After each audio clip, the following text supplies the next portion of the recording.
Queridos irmãos, queridas irmãs, uma boa noite a todos. Que a paz e o amor do Cristo permaneça entre nós, em nossos corações.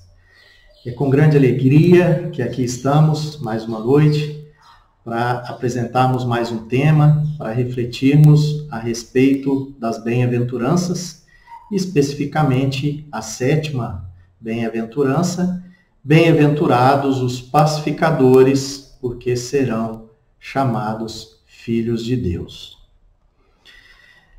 Meus irmãos, então nesse momento nós elevamos o nosso pensamento a Deus, asserenamos os nossos corações, pacificamos as nossas mentes e pedimos ao Pai de bondade e misericórdia que derrame sobre nós a sua luz, o seu amor, a sua paz, e que possamos cada dia mais fortalecermos a nossa fé, fortalecermos as nossas forças e superarmos todas as dificuldades que são apresentadas a nós.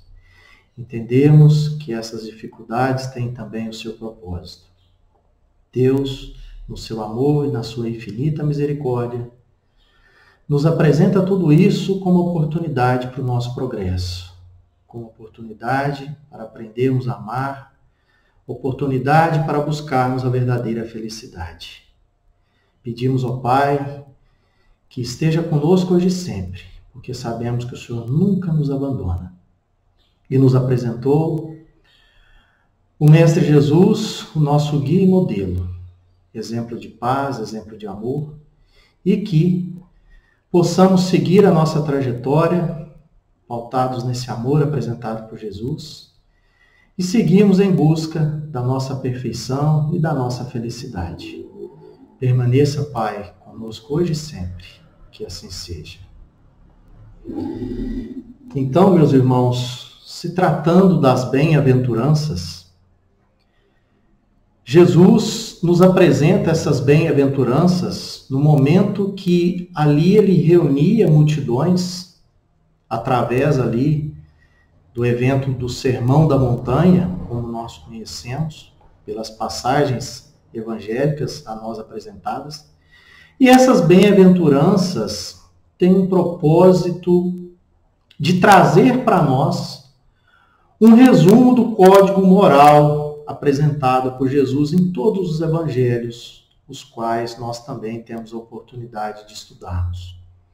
As bem-aventuranças apresentadas por Mateus e por Lucas, bem-aventuranças essas que Jesus, reunindo ali os seus discípulos esses que se dispunham ali a ouvir essas bem-aventuranças, ouvirem a sua mensagem pelo fato de acreditarem nessa proposta de amor. Então Jesus ali falava aos pobres de espíritos, aqueles que choravam, aqueles mansos, aqueles que tinham fome e sede de justiça, os misericordiosos, os puros de coração. Jesus falava também aos pacificadores e todos aqueles que sofriam perseguições. Então Jesus falava justamente a esses irmãos porque eles já estavam de corações e mentes abertos para ouvirem essa mensagem de Jesus. Estavam eles realmente dispostos a acreditarem nessas mensagens e acreditarem que essa mensagem do Cristo tinha realmente o verdadeiro propósito de apresentar a nós o caminho para a busca da felicidade. Então, através das bem-aventuranças, se todas as escrituras sagradas hoje se perdessem e ficassem somente as bem-aventuranças, nós já teríamos aqui um material suficiente que nos conduz ao melhor caminho. Caminho esse ensinado por Jesus, que é o caminho do amor.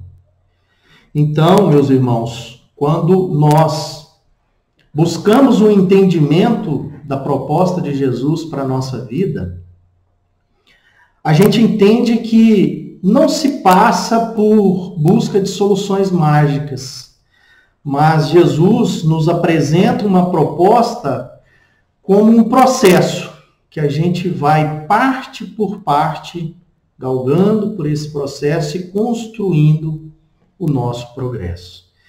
Então, Jesus não traz para nós ali um caminho mágico de transformação da noite para o dia. Jesus nos apresenta essa proposta como um processo, por quê? Ela é construída por cada um de nós. Essa edificação, esse nosso progresso, somos nós quem construímos. Jesus, como nosso mestre, como nosso guia, nos apresenta e nos direciona o melhor caminho. Deus nos apresenta um projeto. Jesus, o nosso mestre, nos conduz às melhores práticas, para justamente edificarmos a nossa vida. Se nós fizermos aí uma comparação com a construção de uma casa, essa construção inicia-se pela sua base, pelo seu alicerce. E aos poucos, essa casa vai sendo edificada, vai sendo construída, de forma que um dia ela se torna uma morada habitável. Ela consegue ali abrigar, aqueles que a construíram e dar o conforto necessário. Assim é a nossa vida. Deus nos apresenta esse projeto da felicidade, da busca da felicidade, nos apresenta esse projeto e nos apresenta o mestre para essa obra que é Jesus, que nos dá esse caminho. E nos diz como construir essa casa, como edificarmos essa vida pautada no amor. Então, esperarmos por soluções mágicas, esperarmos aí para que isso aconteça sem que tenhamos o menor esforço, é uma utopia, meus irmãos. Então, acreditarmos que nós somos os responsáveis por essa construção. E à medida que nós despertamos a consciência, que nós entendemos essa mensagem, o verdadeiro sentido dessa mensagem de Jesus, o verdadeiro propósito de Deus para as nossas vidas, a gente começa a trabalhar verdadeiramente para que essa construção seja feita de forma sólida. Portanto, meus irmãos, entendermos o que significa as bem-aventuranças é muito importante. Entendemos a mensagem, mas a proposta principal das bem-aventuranças, Jesus trouxe ali, segundo os evangelhos de Mateus e Lucas, para nos ensinar e revelar o que é, como buscar a verdadeira felicidade. Às vezes não entendemos ainda esse verdadeiro sentido da felicidade, mas no estudo de hoje nós teremos essa oportunidade para explorarmos e entendermos um pouco mais o que essas mensagens tinham por propósito nos apresentar, a busca dessa verdadeira felicidade. E ali Jesus, pregando às multidões, aqueles irmãos que de corações abertos se dispunham a ouvir essa mensagem, Jesus justamente empregava a esses irmãos esse caminho. O caminho da verdade, da vida, o caminho da esperança, o caminho da fé, que nos conduz verdadeiramente à busca dessa felicidade. Então, quando ouvimos, o termo bem-aventuranças, é um convite realmente para buscarmos a verdadeira felicidade. E aí, meus irmãos, entendendo o que é a bem-aventurança, é importante também entendermos o que é sermos bem-aventurados. Se a bem-aventurança é um convite para a verdadeira felicidade, ser bem-aventurado significa alguém que escolhe ser feliz. Ser feliz na proposta apresentada por Jesus. Ser feliz na proposta apresentada por Jesus é não buscarmos a felicidade nas coisas materiais, nas coisas terrenas, mas buscarmos a felicidade nas coisas do espírito, aquilo que engrandece o nosso espírito, aquilo que nos leva verdadeiramente a essa felicidade, a conquista das virtudes e o combate dos nossos vícios morais. Então, Jesus, a todo momento, nos faz esse convite. a todo momento. Por mais que as bem-aventuranças já se passam aí milhares de anos a nós apresentados, e quando nós olhamos essas bem-aventuranças, nós entendemos o quanto elas são atuais, o quanto elas são aplicáveis à nossa vida. O quanto, se olharmos para elas periodicamente, elas nos conduzirão realmente ao caminho correto, ao caminho justo, ao caminho da verdade. Então, abraçarmos Jesus, abraçarmos o seu ensinamento, abraçarmos a doutrina espírita, é aceitarmos esse convite de Jesus para sermos felizes. E aí, meus irmãos, vamos entender um pouco mais o que de fato é a verdadeira felicidade ensinada por Jesus. A verdadeira felicidade é justamente a conquista dos bens espirituais. Quando nós citamos o exemplo da edificação de uma casa, da construção de uma casa, é nós colocarmos cada tijolo nessa casa que realmente dê a verdadeira sustentação. E esses tijolos, todo esse material empregado nessa construção dessa casa, que é a nossa vida espiritual, esse material é composto de amor, de paciência, de fé, de respeito, de bondade. Se nós buscarmos essa construção pautada nesses bens espirituais, com certeza essa edificação terá sustentação. Ela será realmente suportada e as tempestades que virão, as intempéries que forem apresentadas, não abalarão essa estrutura. E com certeza nós estaremos construindo bases sólidas. Nós estaremos ali pautados numa edificação construída por materiais realmente capazes de nos conduzir ao caminho do amor, ao caminho da verdade. Eu gostei muito dessa frase que nós apresentamos aí no slide. Eu fui procurar a felicidade e voltei de mãos dadas com Jesus. E realmente é isso. Quando nós buscarmos verdadeiramente essa felicidade, essa conquista espiritual, a construção desses bens espirituais, com certeza nós estaremos de mãos dadas com Jesus. Quando nós não estivermos de mão dada com Jesus, essa felicidade não está sendo plena, ela não está sendo verdadeira.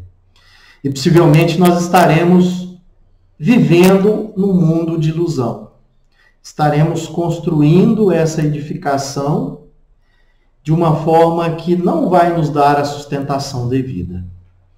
Então, buscarmos a verdadeira felicidade é estarmos de mão dada com Jesus.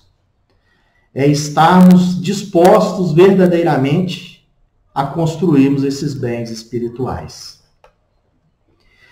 E aí, meus irmãos, é muito importante nós entendermos e fazermos uma relação na questão da felicidade.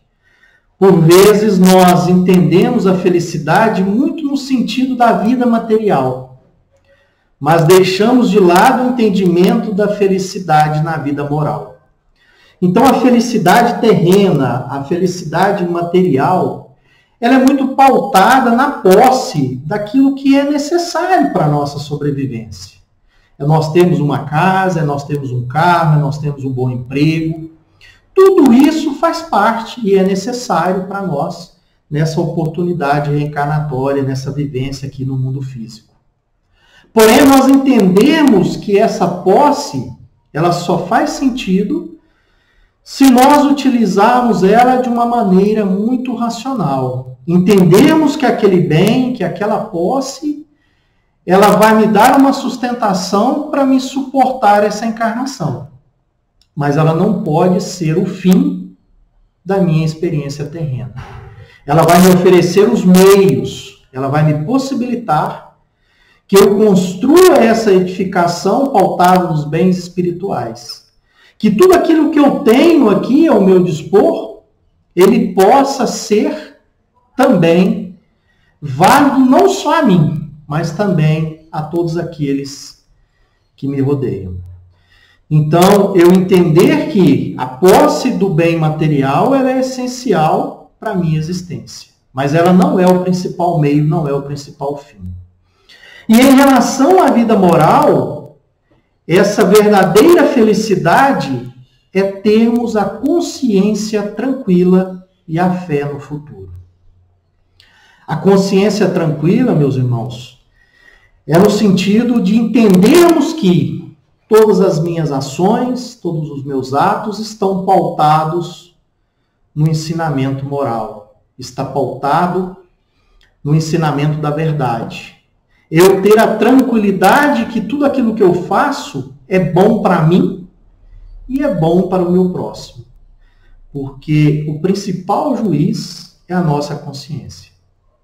Seja no plano físico, seja no plano espiritual. Ao passarmos por esse exame de consciência, nós tenhamos a certeza que tudo aquilo que eu me proponho, ele tem um sentido para o bem, ele tem um sentido para o amor.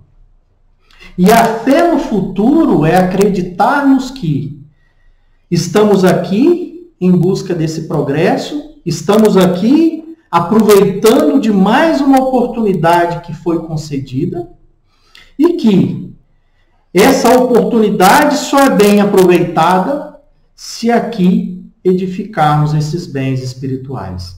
Construirmos uma bagagem diante dessa oportunidade que nos permita levarmos essa bagagem e retornarmos numa próxima oportunidade, trazendo para nós todo esse ensinamento aqui adquirido. Todo conhecimento moral, todo conhecimento intelectual. Então, ou seja, é voltarmos verdadeiramente de posse de uma bagagem que nos dê sustentação para darmos continuidade ao nosso progresso. Então, meus irmãos, às vezes buscamos muita felicidade nas questões da vida terrena. Acreditamos que as conquistas materiais vai nos suportar numa felicidade plena, numa felicidade duradoura. Elas são essenciais, elas são fundamentais. Mas não podemos simplesmente acreditarmos que tudo isso vai nos possibilitar essa verdadeira felicidade. Portanto, meus irmãos, quando nós dizemos bem-aventurados os pacificadores, nós entendemos que essa frase é o mesmo que dizermos felizes os pacificadores.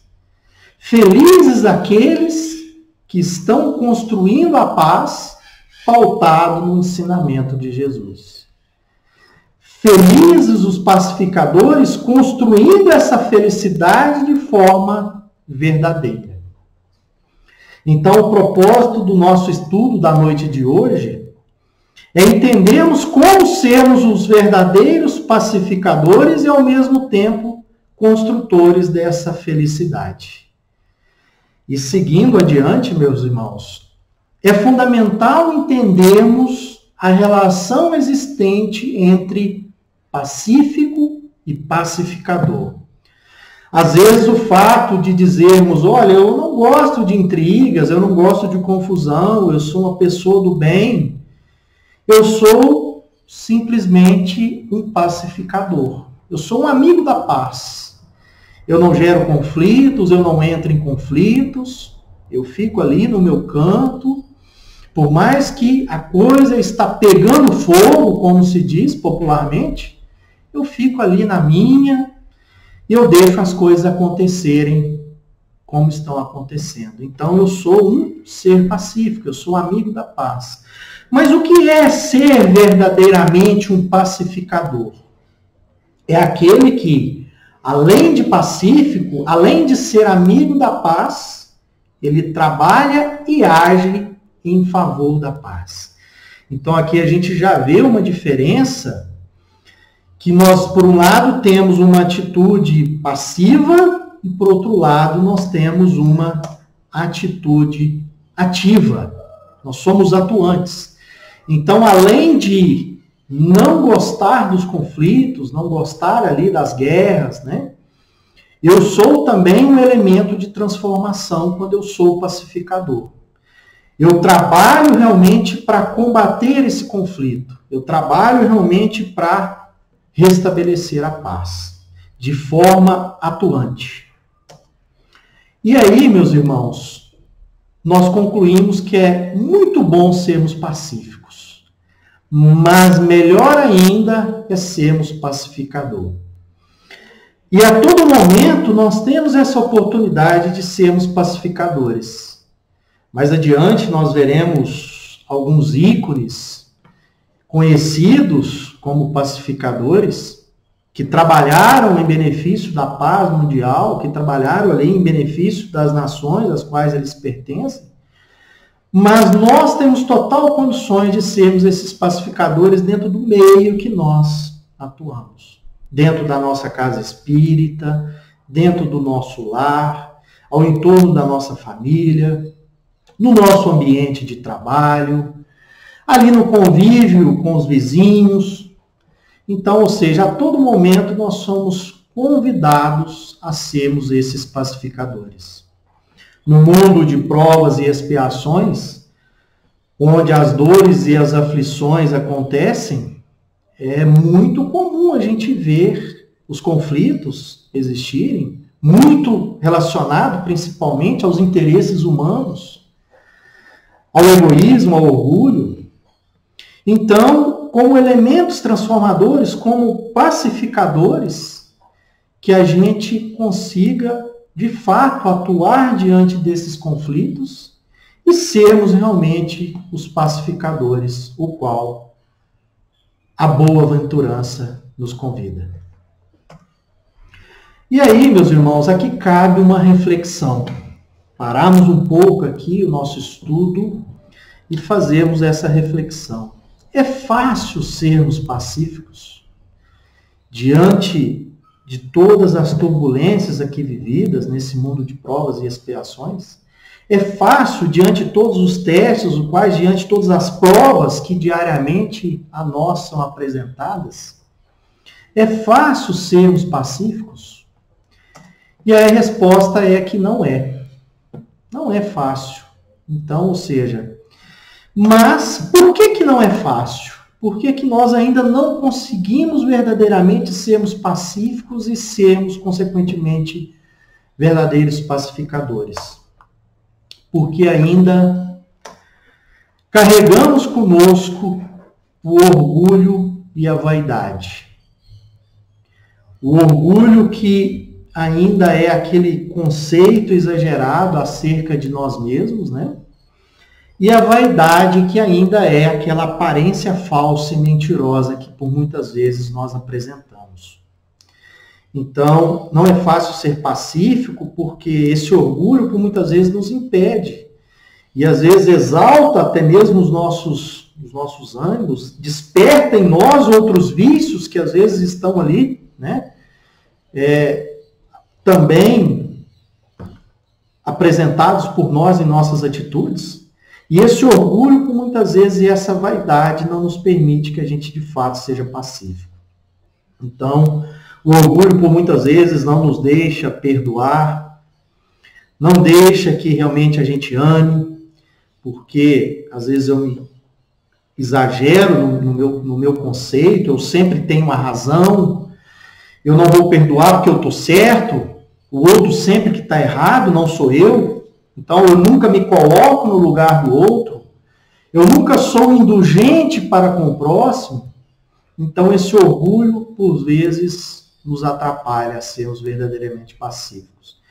E essa vaidade também, que às vezes carregamos, por vestirmos ali uma aparência totalmente falsa, simplesmente para atendermos aquilo que a sociedade espera de nós, e não empregamos ali os nossos verdadeiros valores. Vestimos ali uma fantasia, por muitas vezes, para seguirmos um modelo, o qual nos é apresentado como modelo ideal de vida em sociedade, deixamos de lado os principais valores.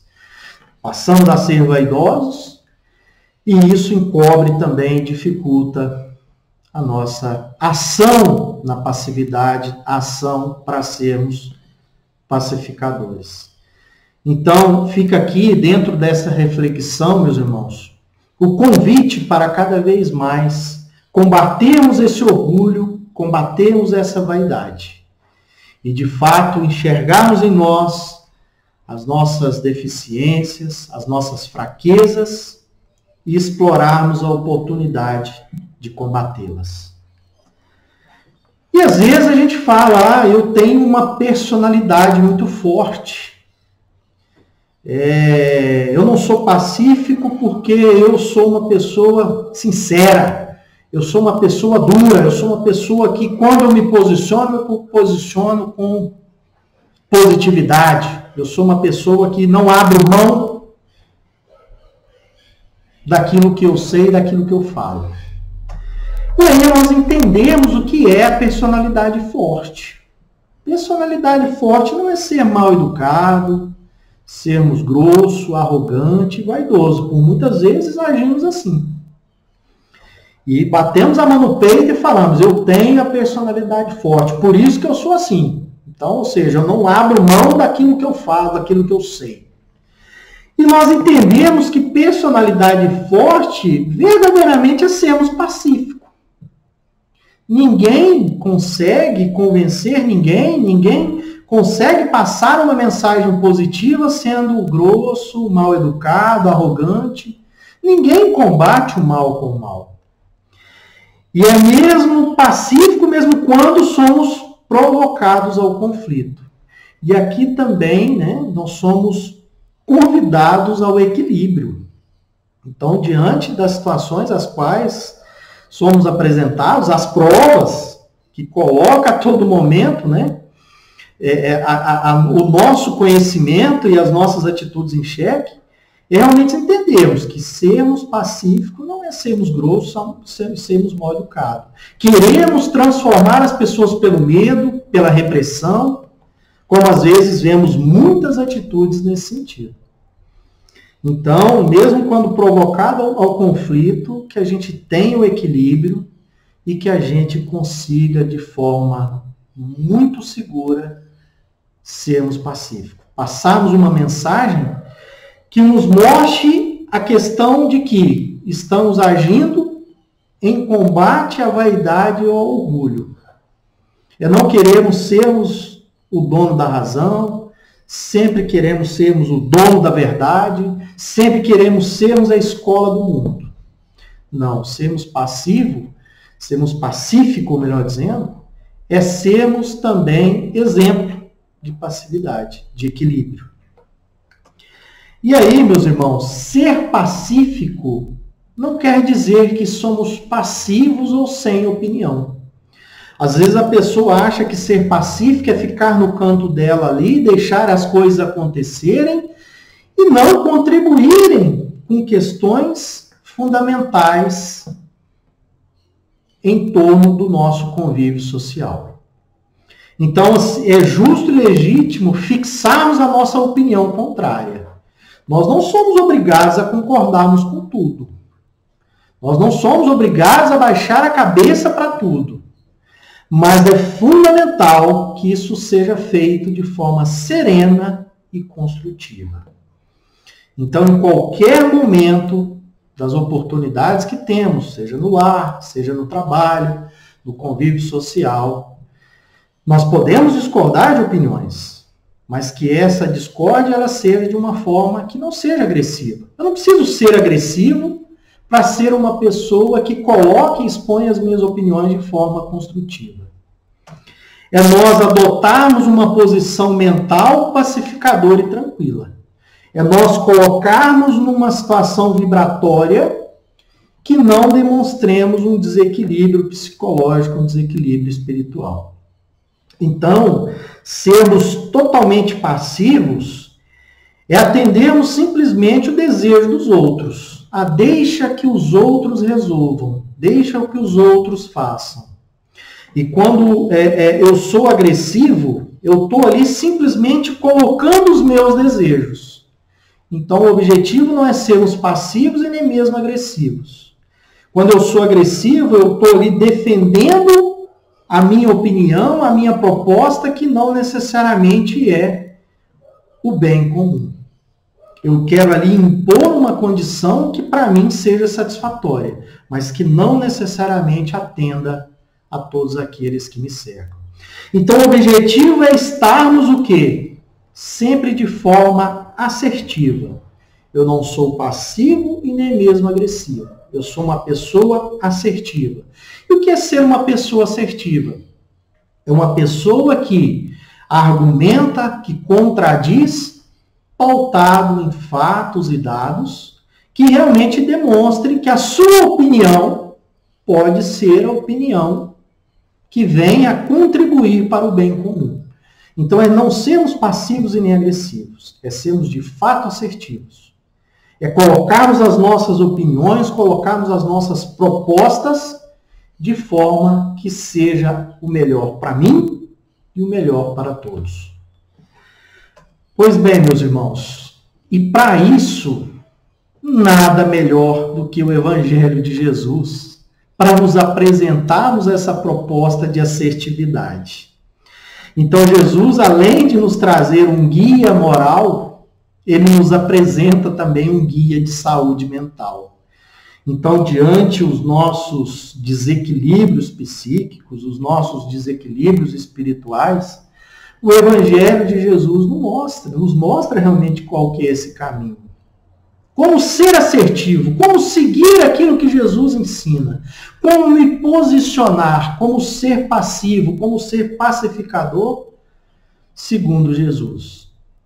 Então, o Evangelho, o ensinamento de Jesus nos dá esse caminho. Então, Jesus, como mestre da nossa construção, da nossa edificação, ele nos traz o quê? As melhores práticas. E as melhores práticas é o Evangelho. Então, não tem como dizermos que, se seguirmos o Evangelho de Jesus, nós não estamos seguindo esse caminho para o bem comum, o caminho para a felicidade, o caminho para o amor. Então, é pautarmos numa vida diária, orientado totalmente por esse código de conduta, por esse ensinamento tão belo que Jesus nos apresenta.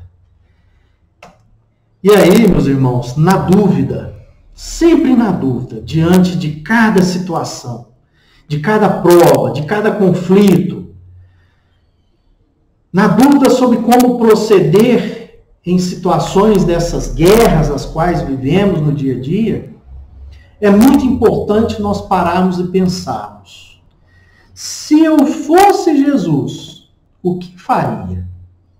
Então, antes de irmos no impulso, antes de irmos para a agressividade, antes de nos tornarmos pessoas tóxicas, antes de realmente agredirmos o próximo, paremos, fazemos o exame da nossa consciência, colocamos em reflexão e façamos essa pergunta diante de todas as ações: e se fosse Jesus, o que Jesus faria? Com certeza, quando nós pararmos para fazer essa reflexão, por vezes o nosso orgulho, a nossa vaidade vai nos levar para o caminho contrário. Não, mas eu não consigo seguir o que Jesus me ensina nesse momento. O meu orgulho, a minha vaidade, o meu egoísmo, a minha ira vai querer me conduzir no caminho errado, no caminho falso, não no caminho da verdade. Mas aí tenhamos vigilância, tenhamos verdadeiramente a coragem de sermos cristãos, de sermos discípulos de Jesus e combatemos essas imperfeições e dizer para nós mesmos: eu vou agir assim como Jesus me ensinou. Não é exercício fácil, meus irmãos, a gente sabe disso. Mas, a partir do momento que nós construirmos essa consciência, colocarmos isso na nossa vida prática, com certeza a gente passa a enxergar que as nossas ações e as nossas atitudes passam a ser mais benéficas, tanto para nós quanto para o nosso próximo.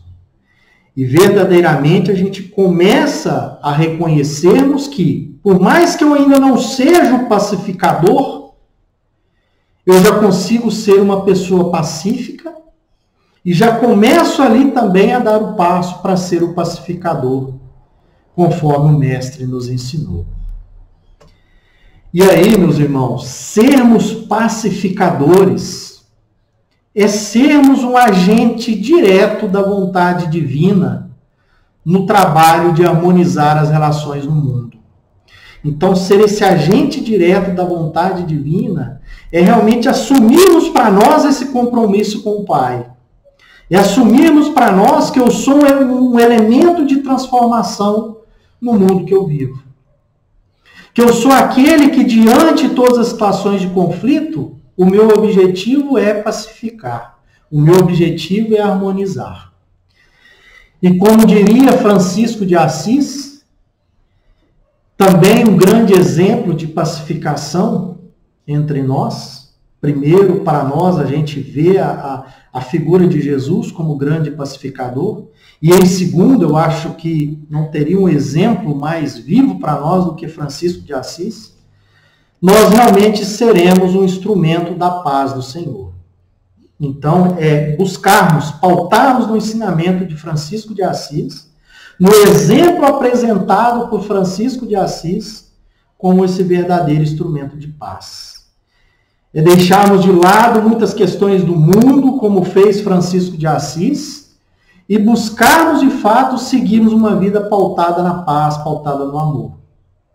É seguirmos esse exemplo, como também de tantos outros pacificadores que deixaram esse exemplo para nós. Sermos verdadeiramente esse instrumento da paz do Senhor.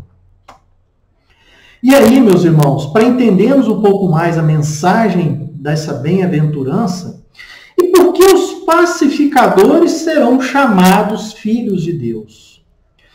Se eu não sou um pacificador, eu não sou digno de ser filho de Deus? Com certeza somos todos filhos de Deus. Mas seremos verdadeiramente filhos quando realmente nós cumprimos com o papel de realmente sermos o verdadeiro pacificador. Então, sendo Deus a infinita e eterna paz do universo, seus filhos também só poderiam ser essa mesma paz. Então, o que Deus espera de cada um de nós é que sejamos essa paz. Como centelhas divinas, como criaturas criadas como imagem e semelhança do Pai, nós temos condições de sermos realmente esses filhos, dignos de serem chamados filhos de Deus. Porque eu cumpro com o pedido do Pai. Qual filho não quer atender o seu pai? Então, se nós não somos os pacificadores, os pacíficos, ainda conforme a vontade do Pai, nós precisamos trabalhar para que consigamos chegar a esse objetivo. E a paz que o Cristo tinha em si, mesmo em face da morte, é a mesma que quer ver em seus discípulos.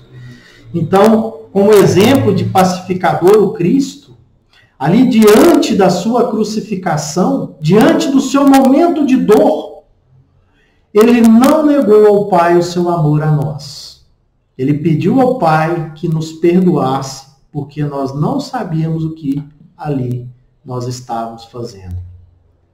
Então, isso é um exemplo muito vivo dessa mensagem, dessa paz que o Cristo nos passou através do seu exemplo. Mesmo diante daquele momento no qual nós crucificávamos, ele pediu ao Pai que nos perdoasse.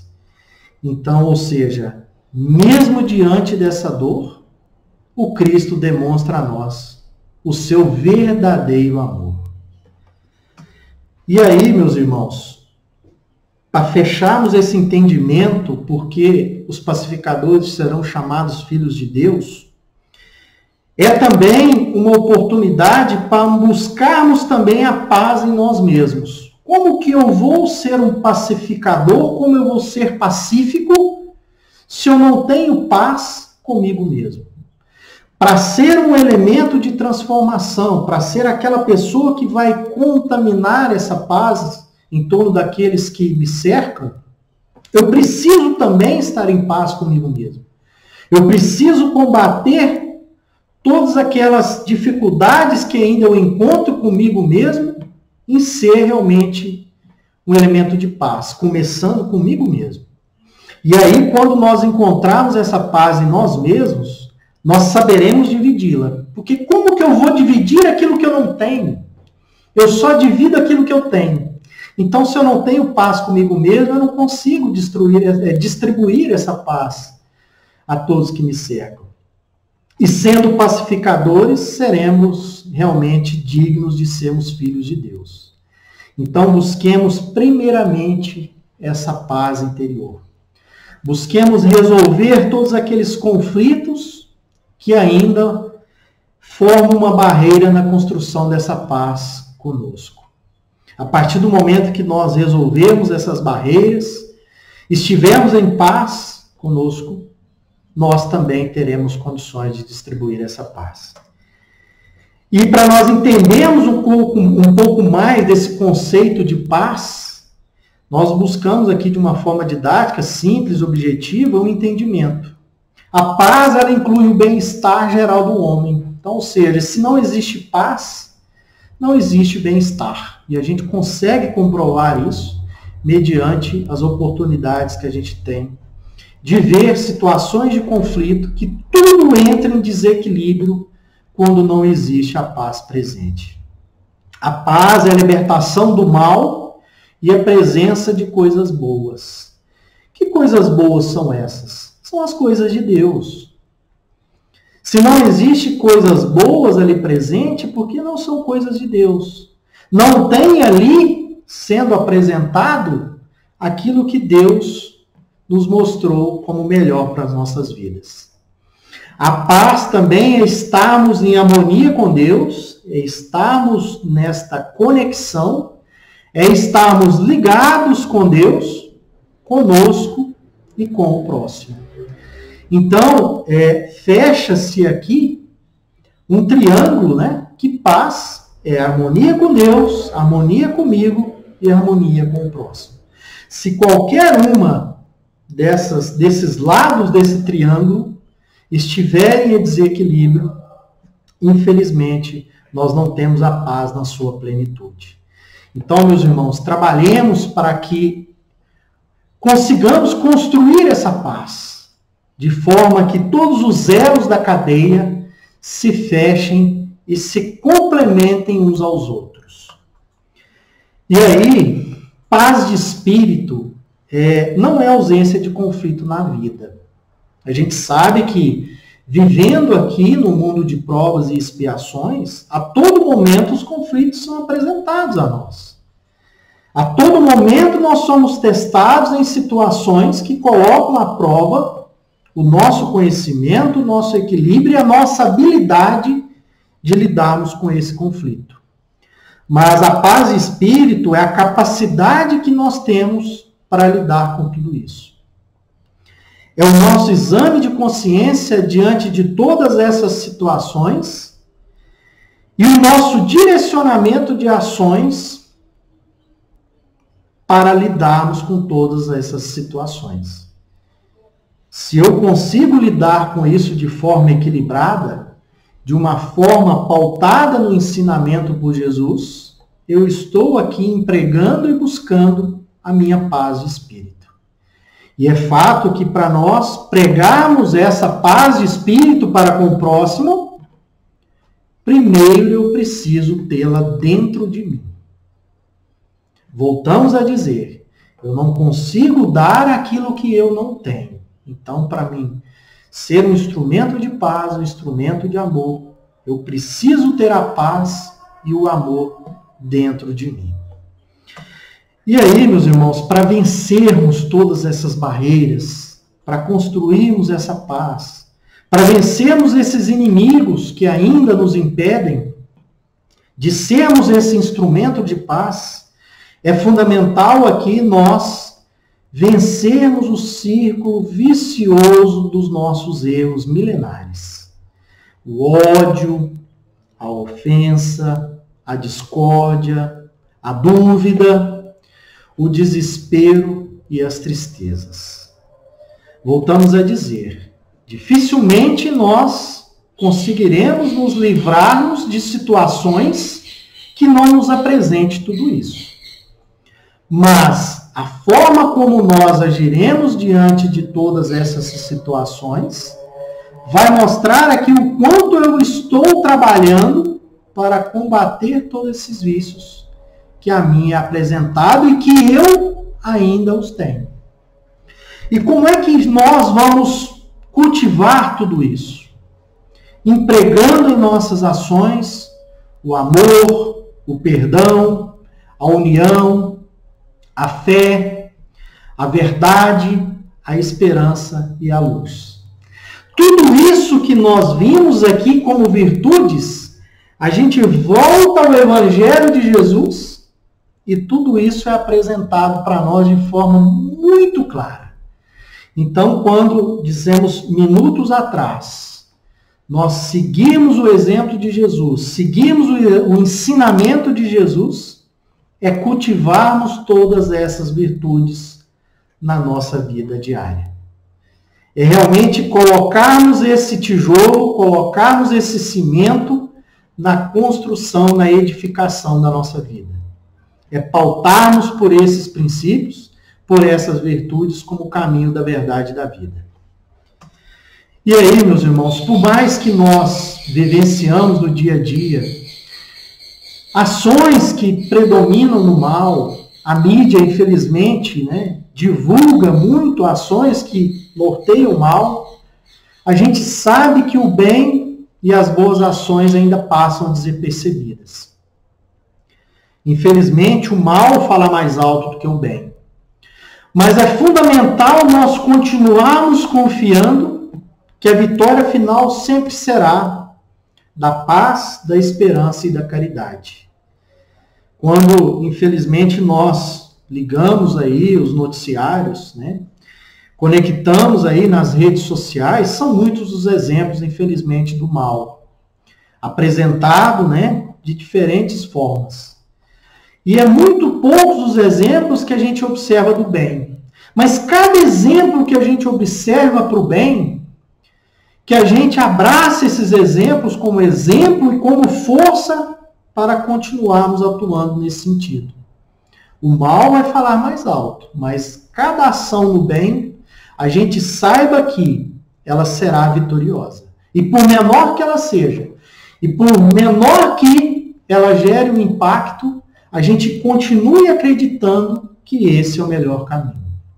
Que esse é o caminho que vai conduzir à paz, que vai conduzir à esperança e que vai conduzir à caridade. Caridade essa que é o principal elemento de transformação. Por quê? É verdadeiramente o amor em ação. E aí, meus irmãos, o trabalho de pacificação pautado nesse amor em ação, através da caridade, ele vai demonstrar o quê? A profundidade do nosso amor aos nossos semelhantes. Ele vai nos ajudar principalmente a combatermos as nossas atitudes egoísticas. Então, construímos a paz, que fique muito claro, só existe um caminho, o caminho do amor.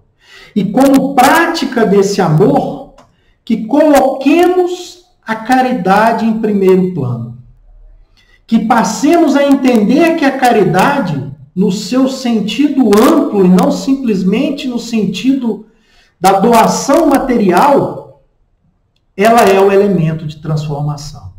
É através da caridade que todos os meus vícios serão combatidos. É através da caridade que as virtudes serão conquistadas. É porque através da caridade eu me coloco no lugar do próximo e eu me torno verdadeiramente um homem de bem.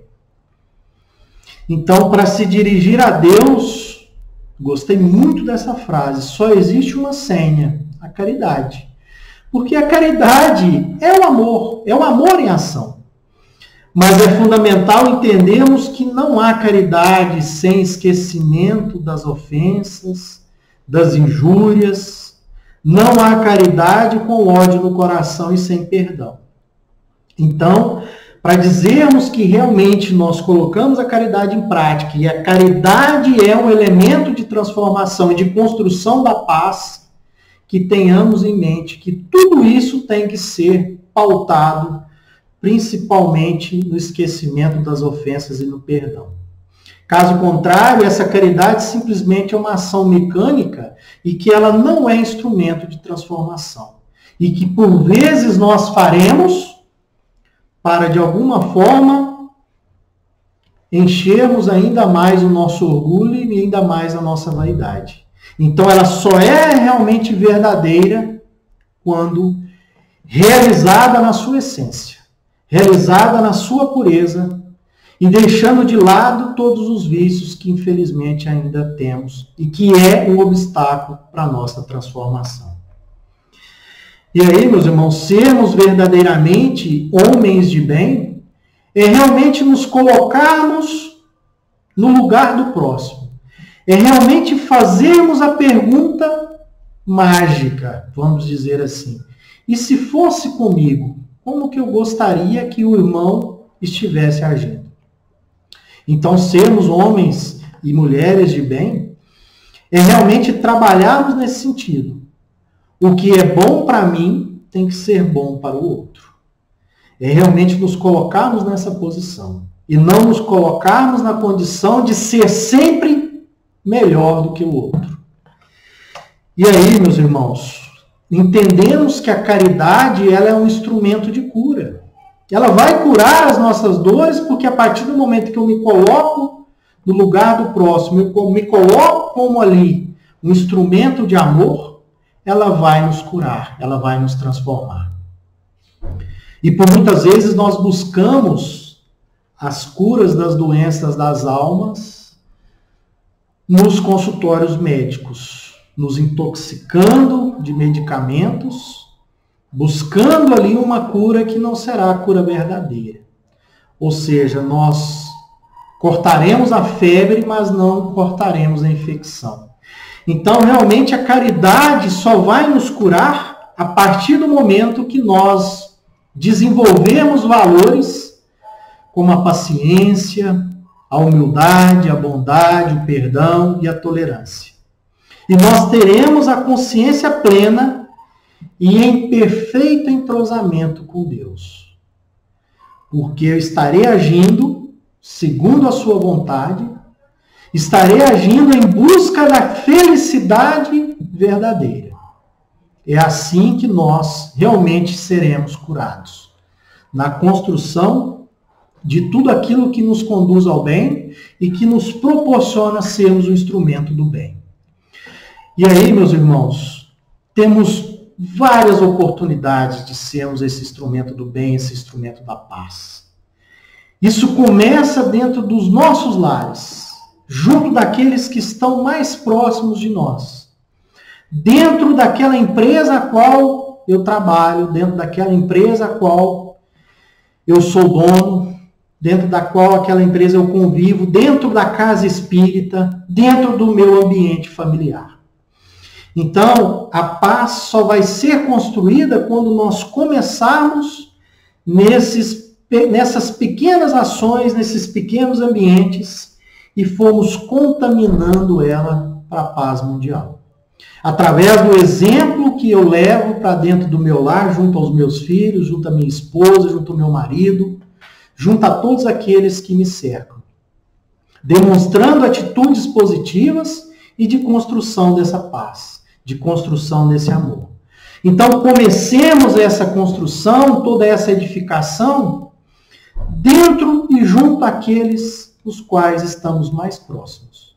Não adianta querermos sermos os pacificadores do mundo se dentro da nossa própria casa nós não ainda conseguimos sermos os verdadeiros pacificadores. Então, comecemos micro e vamos para o macro. E aí, meus irmãos, já partindo aqui para o término do nosso estudo, o mundo precisa de muita paz. O mundo precisa de muito amor, de muita misericórdia, de caridade, de fraternidade. Mas tudo isso só vai acontecer, só vai concretizar se cada um de nós fizermos a nossa parte. Cada um de nós entendemos que temos condições suficientes para fazermos o mínimo que pudermos fazermos com esse objetivo. É não encontrarmos barreiras que às vezes nós utilizamos ali como argumentos para dizermos: eu não tenho tempo, eu não tenho dinheiro, eu não tenho condições, eu não consigo. Cada um de nós conseguimos. Se refletirmos e analisarmos o que nós podemos fazer, com certeza com pequenas ações, com pequenos gestos, nós já seremos esses instrumentos de transformação e esse instrumento de paz, como Francisco de Assis nos ensinou e nos deu o seu exemplo. E aí, meus irmãos, nada melhor do que nós ilustrarmos essa transformação, essa paz, através de alguns exemplos. Aqui nós vemos alguns ícones, né, que nós elencamos aqui, conhecidos por todos nós, como instrumentos de paz, instrumentos de amor. Fizemos questões de colocarmos essas pessoas aqui no estudo justamente para ilustrarmos que é possível de fazermos, em diferentes formas como cada um atuou. Quando olhamos o exemplo do Chico, no trabalho de pacificação, no trabalho de esclarecimento, no trabalho de conforto espiritual. Quando nós olhamos Madre Teresa, defensora dos enfermos, quando nós olhamos Martin Luther King, né, um ativista pelos direitos civis, através do seu exemplo de amor e força, ali transformando o inimigo em amigo.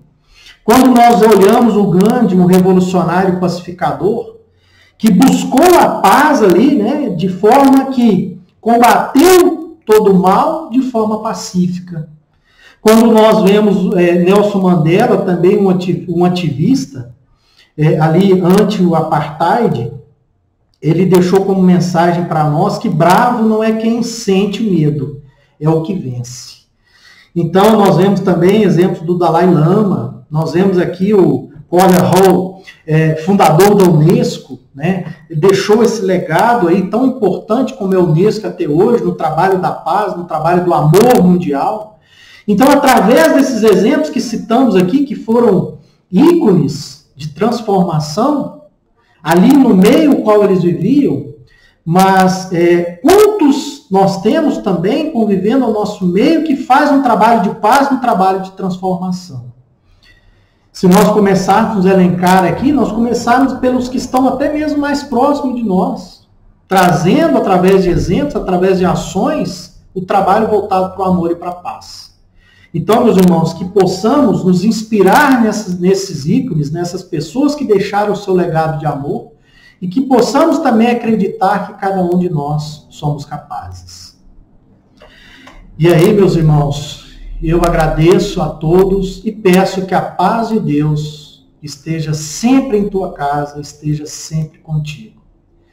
E que cada dia possamos tomarmos a consciência para o bem e que a cada dia nós consigamos nos transformarmos e transformarmos o meio ao qual nós vivemos, sendo verdadeiramente instrumentos da paz.